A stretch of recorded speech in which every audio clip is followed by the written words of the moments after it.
Hello दोस्तों, आप सभी का मेरे YouTube channel pharma health care UP 176 में स्वागत है।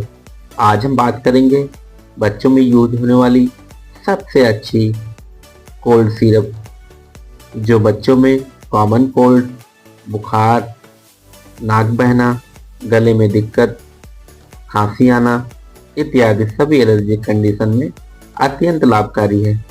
इस सिरप का इस्तेमाल 1 साल से 5 साल तक बच्चों में किया जा सकता है। अगर इसके यूजिंग की बात करें तो बच्चे के बॉडी वेट के अनुसार इस सिरप का इस्तेमाल किया जाता है। इस सिरप का इस्तेमाल हमें उन बच्चों में नहीं करना है जिनको हृदय से जुड़ी समस्याएं हैं। मैं आशा करता हूं आपको मेरा वीडियो पसंद आया होगा। हेल्थ से जुड़ी अन्य जानकारी के लिए आप हमारे चैनल से जुड़ सकते हैं। किसी भी दवा का इस्तेमाल करने से पहले आप अपने फिजिशियन की सलाह अवश्य। धन्यवाद।